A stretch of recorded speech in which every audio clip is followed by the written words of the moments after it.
Hello friends and welcome back for another episode of Indie Impressions. My name is Nick and today we're going to be checking out something called Jumping and Jumping by developer Eduardo. There's another game from the LD31 competition, this one again with the theme entire game on one screen, and that's what this is. It's an entire platformer on one screen, very self-contained and also very accessible and fun. Just happened to be exactly what I was in the mood to play today.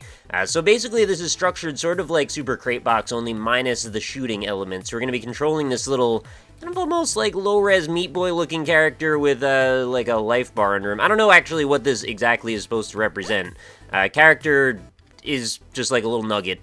But I was looking at him at first and I was like, are those legs? Is he hovering? What is he doing? Is that like a health bar? Why does he have that little rectangle underneath? So maybe, I don't know, it's just a curious decision on that point. But basically what we're going to be doing is collecting all these little crystals. As we do that, we're going to be adding to our jump meter. As you can see, it jumped up to 5.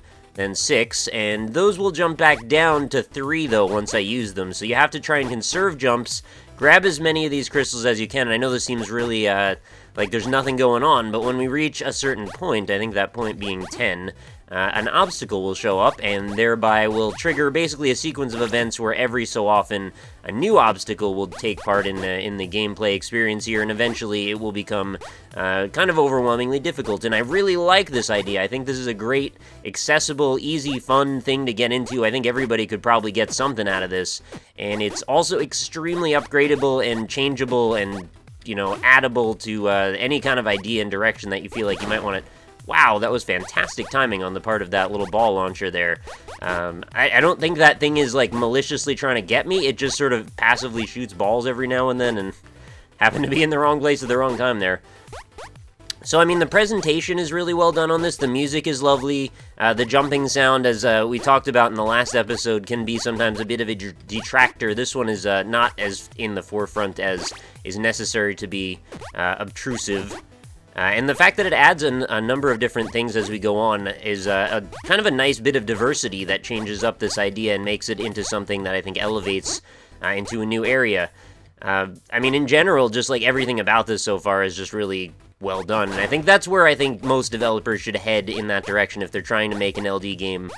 Go for something that's reasonably accessible, go for something that's easy to do in a short amount of time, it's not overly ambitious, and then just try and execute those elements as well as possible. And I think in this case, all of those things were well done. Even the presentation as far as how this is laid out for the web player, which it is actually a web player game, and you can actually play this for free right now in your browser. It's actually got like a little tiled border that fits the theme of the inside and outside tiles, so it was kind of designed from the ground up to be a web player game, and you can tell that, and it looks good for it.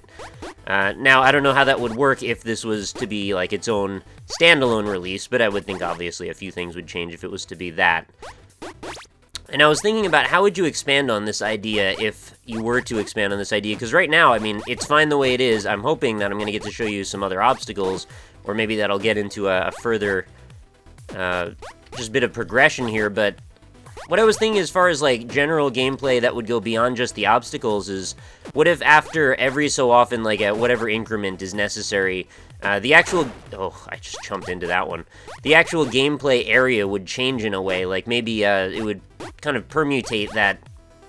I'm imagining things would start to slam onto the sides and the top, and it would change the layout as far as the level design and structure, and all of a sudden you'd have all this extra room to work with as the game expands to be bigger and bigger, which would also heighten the suspense and tension between grabbing each of these crystals, because all of a sudden you've got to cover more ground potentially, as well as there could be new obstacles included just in the way that you approach each area. So it would sort of get rid of the problem that I think happens when we get to about the 20th crystal, which is some spikes are going to appear in the center of the floor. I don't think that's necessarily a bad idea. In fact, I think it's probably a good one because it's sort of emphasizing that you shouldn't be in a certain area trying to jump around and avoid it, and increasing your accuracy and your jumping. That's all good stuff. But I think what could be a little bit of a problem is as you make that transition to that crystal, if you don't do it just right, you'll find yourself in a bad spot where, you know, all of a sudden you just land in a spot that a second ago was fair game and now all of a sudden isn't. So if you actually see the game field change a little bit in front of you, I think that could actually give you the opportunity to adjust and not be in that situation where you end up just dead all of a sudden, which can be frustrating if you get into further plays. Thankfully, the spikes are not permanently turned on, Also, the ball launcher is starting to shoot a lot more frequently here. Okay, botch that jump. I imagine as we get more stuff going on, we're going to run into... Is it actually... It might just be safe to stay in that left corner. We're going to run into probably more spikes even than just the ones in the center, or maybe they'll start appearing all over the ground. Yeah, that is a risky jump to go for. Let's see if we can make it to 30. I feel very happy if we could do that. Also, as far as the jumping and the controls mechanism goes, it feels like it, at first, is very overly sensitive. But I think with a little bit of time and getting used to how the feel of... Oh, darn. How the controls go, I think you'll sort of just get the hang of it a little bit better, because that was my gut reaction, was to say the controls maybe need to be turned down a little bit. The sensitivity of them is maybe a little bit overly heightened. But, you know, with time, it's not so bad. I also kind of wish the game played a little bit more slowly so that you could get more out of the strategic addition of having additional jumps on your chain. As you can tell, you know, having the 3, 4, 5 jumps or whatever like that will make a big difference in your mobility. And I've even gotten up to like 10 or 11 jumps if you just make sure that you stay up in the air most of the time. That's kind of a nice...